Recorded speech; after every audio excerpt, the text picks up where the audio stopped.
বন্ধুরা, আমি শ্রীদাত্রী মিশ্র। কবি অবনীন্দ্রনাথ ঠাকুরের ক্ষীরের পুতুল গল্পের দ্বিতীয় অংশ তোমাদের পড়ে শোনাই এবারে। রানী রাঙা পা নাচিয়ে নাচিয়ে পায়ের নূপুর বাজিয়ে বাজিয়ে বললেন, এ নূপুর ভালো বাজে না। আগুনের বরণ নিরেট সোনার 10 গাছা মল পাই তো পড়ি। রাজা বললেন, সোনার দেশ থেকে তোমার পায়ের সোনার মল আনবো।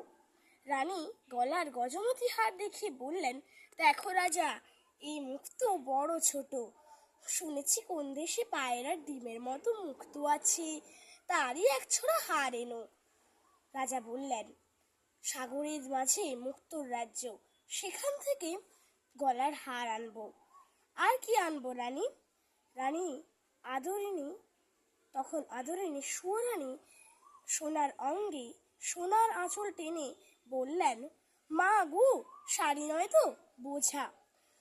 আকাশের মতো নীল, বাতাসের মতো ফুরফুরি, জলের মতো চিকন শাড়ি পাই তো পরে বাঁচি।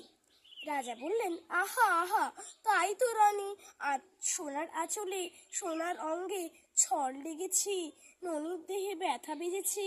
রানী হাসি মুখে বিদায় দাও। আকাশের মতো নীল, বাতাসের মতো ফুরফুরে, জলের মতো চিকন শাড়ি আনগে। ছোট রানী হাসি মুখে রাজাকে বিদায় দিলেন।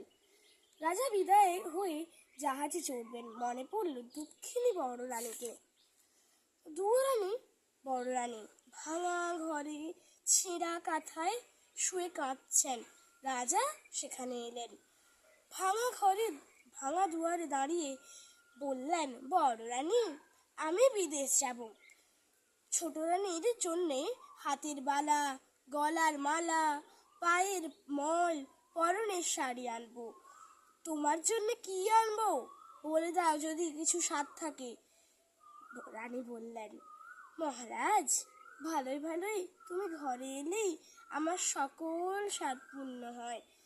তুমি যখন আমার ছিলে তখন আমার সোহাগও অনেক ছিল, সাধও অনেক ছিল। সোনার শাড়ি অঙ্গে পরে সাতমহল বাড়িতে হাজার হাজার আলো জ্বালিয়ে 700 দাস সখীর মাঝে রানী হয়ে বসবার সাধ ছিল। সোনার পিঙ্গরে সুখ শাড়ির পায়ে সোনার নূপুর পরিয়ে দেবার স্বাদ ছিল। বন্ধুরা, আজ আমি এতটা অবধি গল্প পড়ছি। পরের পার্টে আবার বাকি গল্পটা তোমাদের শোনাবো। আজকের মতো টাটা।